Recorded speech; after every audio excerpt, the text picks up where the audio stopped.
لگاؤں ہاتھ؟ بول کیا کرے گا تو؟ دیکھ ہم 4 ہیں اور تو 1، اگر ابھی تیرے سامنے۔ اس لڑکے نے گندی بات کہہ کر کہا لگایا تھا۔ زارون کا سارا خون اس لمحے اس کے چہرے پہ سمٹ آیا تھا، آنکھوں سے سرخی چھلکنے لگی تھی۔ دیکھو میں کہہ رہا ہوں اسے ہاتھ مت لگانا ورنہ۔ اس نے دونوں لڑکوں کو گرفت سے خود کو چھڑانے کی بھرپور کوشش کی تھی اور وہ کامیاب بھی رہا تھا۔ زارون خود کو چھڑاتے ہی زاریہ پہ جھکے کھڑے لڑکے پہ ٹوٹ پڑا تھا جو زاریہ کے گلے سے چین اتروانے کی کوشش کر رہا تھا۔ زارون نے اس لڑکے کو گھسیٹ کر زاریہ سے دور کیا تھا اور اس پہ مکوں اور لاتوں کی بارش کرتی تھی۔ وہ دونوں لڑکے جو کچھ دیر پہلے زارون کو پکڑے کھڑے تھے اب اس سے اپنے ساتھی کو چھڑانے کی کوشش کروا رہے تھے۔ زارون کو ان سے لڑتا دیکھ کر زاریہ گھبرا کر گاڑی سے اتر آئی تھی، تبھی زاریہ کی سائڈ سے کھڑا لڑکا بھاگ کر آیا تھا اور اس نے زاریہ کو پکڑ کر اس کے سر پہ پستول تان لی تھی۔ چھوڑ دو میرے ساتھی کو ورنہ ابھی 6 کی 6 گولیاں تمہاری محبوبہ کے سر میں اتار دوں گا۔ اپنے پیچھے سے آتی آواز سن کر زارون کے ہاتھ وہیں تھم گئے تھے۔ اس نے بے ساختہ ہی پلٹ کر دیکھا تھا تو وہ لڑکا زاریہ کو بازو سے تھامے اس کے سر پہ پستول تانے کھڑا تھا۔ زاریہ کی شال اس کے قدموں میں گر چکی تھی اور دوپٹہ سائڈ پہ جھول رہا تھا۔ اس کی آنکھوں میں اس لمحے بے تحاشا خوف تھا اور چہرہ زرد ہو چکا تھا۔ وہ اس وقت کسی خوف زدہ ہرنی کی مانند اس کی طرف دیکھ رہی تھی کہ زارون اسے بچائے گا۔ اسے یقین تھا، پورا بھروسہ تھا۔ زارون! وہ ابھی فقط 2 قدم ہی آگے بڑھا تھا کہ اس نے زاریہ کی کانپتی لرزتی آواز میں چیخ سنی تھی۔ اسے سمجھ نہیں آیا تھا کیونکہ جو لڑکا زاریہ پہ پستول تانے کھڑا تھا اس نے تو گولی چلائی ہی نہیں تھی، تو زاریہ چیخی کیوں تھی؟ زارون پیچھے دیکھو! زاریہ کی آواز اس لمحے مارے ڈر کے پھٹ سی گئی تھی۔ زارون آنکھوں میں حیرانگی لیے بے ساختہ پیچھے کو پلٹا تھا۔ وہ لڑکا جس سے کچھ دیر پہلے زارون لڑ رہا تھا وہ پیچھے سے اس پہ پستول تانے کھڑا تھا اور زارون جیسے ہی پلٹا اس نے ٹریگر دبا دیا تھا۔ ایک شعلہ سا چمکا تھا، لیکن شکر تھا کہ زارون کے حواس نے اس کا ساتھ نہیں چھوڑا تھا۔ وہ بے ساختہ ہی نیچے جھک گیا تھا، مگر اس چمکتے ننھے شعلے نے اپنا کام کر دیا تھا۔ فضا میں ایک نسوانی چیخ گونجی تھی اور زارون کے حواس خطا کر گئی تھی۔ زارون کی طرف آنے والی گولی زاریہ کے سینے میں عین دل کے مقام پہ پیوست ہو چکی تھی۔ اس کا سفید لباس تیزی سے سرخ ہو رہا تھا۔ اس کے بے جان ہوتے وجود کو اس لڑکے نے تیزی سے زمین پہ ڈالا تھا اور پھر آن کی آن میں وہ چاروں لڑکے بائک پہ بیٹھ کر فرار ہو چکے تھے۔ اپنی جگہ ساکت کھڑے زارون نے اس لمحے اپنی تمام تر توانائیاں جمع کی تھیں اور روڈ کراس کر کے اس تک پہنچا تھا جس کا سرخ دوپٹہ اس کے اپنے ہی خون میں محرون سا ہو رہا تھا۔ اس کے ارد گرد خون کا گاڑھا سرخ تالاب سا بن گیا تھا۔ زاریہ! آنکھیں کھولو زاریہ! زارون گھٹنوں کے بل اس کے پاس بیٹھا تھا۔ اس کی سانس چل رہی تھی مگر آنکھیں بند تھیں۔ وہ زندہ تھی، سانس لے رہی تھی۔ وہ بے چینی سے اسے پکارنے لگا تھا۔ زاریہ آنکھیں کھولو نا پلیز! زاریہ دیکھو، اٹھو نا، میں تمہیں کچھ نہیں ہونے دوں گا، پلیز اٹھو زاریہ! زارون نے اس کا سر اٹھا کر اپنی گود پہ رکھ لیا تھا۔ اس کے گال تپ تپائے تھے جو اس لمحے سرد سے پڑنے لگے تھے۔ آس پاس کتنی ہی گاڑیاں گزری تھیں مگر کوئی بھی رکا نہیں تھا، مدد کو نہیں آیا تھا۔ یہ سوچ کر کہ یہاں تو ایسے واقعات روز ہوتے ہیں، کون رک کر اپنا وقت ضائع کر کے خطرہ مول لے؟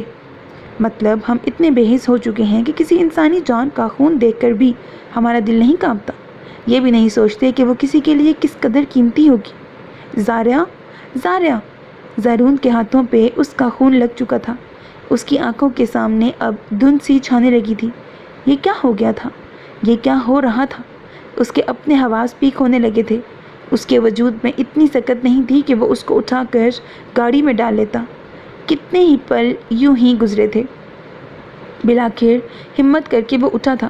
اس نے اپنے کوٹ کی آستین سے اپنے آنسو صاف کیے تھے اور اس کے بے جان ہوتے وجود کو اپنی باہوں میں کسی متاع جان کی طرح اٹھا لیا تھا۔ اس کا سرخ دوپٹہ خود میں لت پت بھاری سا ہو کر اس کے پہلو میں لٹک رہا تھا۔ اس کے کانوں کی سترنگی بالیوں میں سے ایک وہیں روڈ پہ گر گئی تھی۔ زارون کی سفید شرٹ اس وقت سرخ ہو چکی تھی۔ اس کے قدم لڑکھڑا رہے تھے۔ اس کا دل بہت تیز دھڑک رہا تھا، لیکن اسے ہمت کرنی تھی۔ وہ اپنی زاریہ کو ایسی حالت میں یہاں نہیں چھوڑ سکتا تھا۔ وہ کسی غیبی مدد کا انتظار کر رہا تھا۔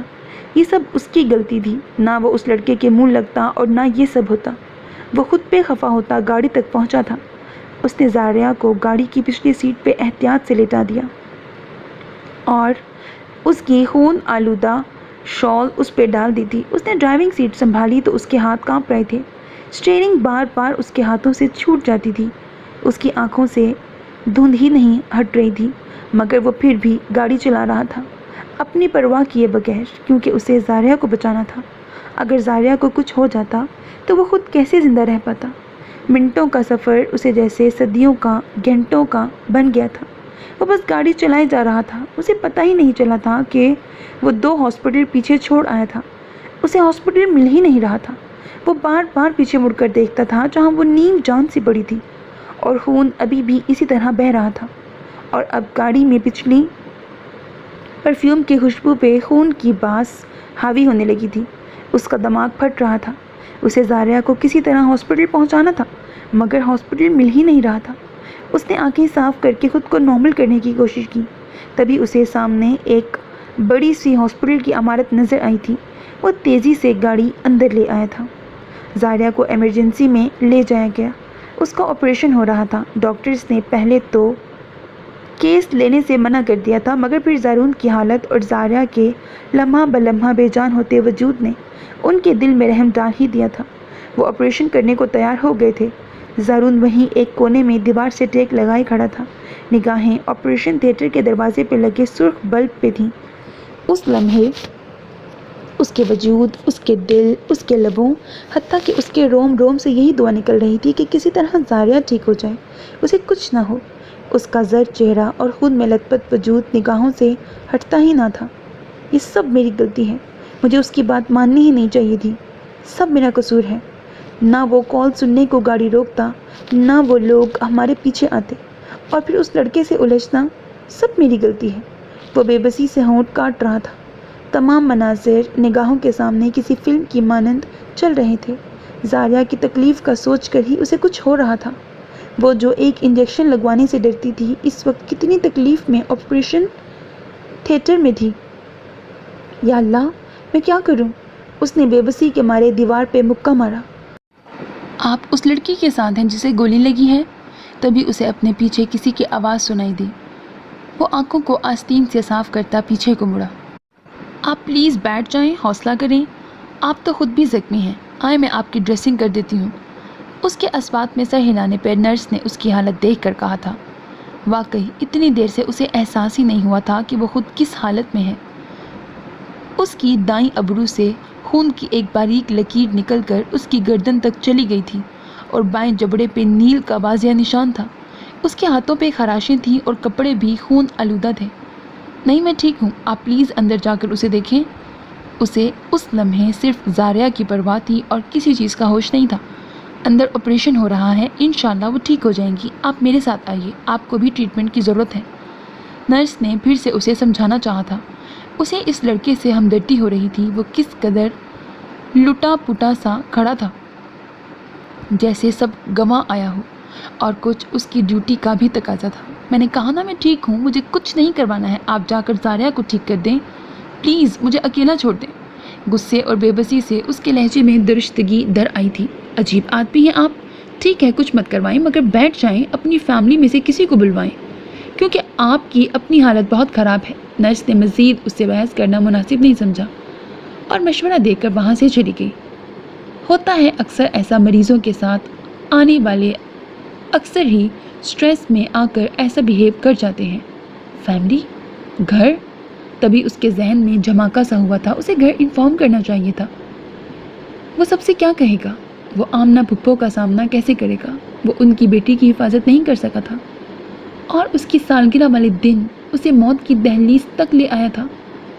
یہ سوچ اس لمحے گویا اس کے وجود سے جان نکال گئی تھی۔ کتنے ہی لمحے وہ سر تھامے بینچ پہ بیٹھا رہا تھا۔ آپریشن تھیٹر کا سرخ بلب ابھی بھی جل رہا تھا۔ چند لمحوں بعد وہ اپنی تمام تر ہمتیں جمع کر کے سامنے بنے ریسیپشن تک آیا تھا۔ اس کا وجود لرز رہا تھا۔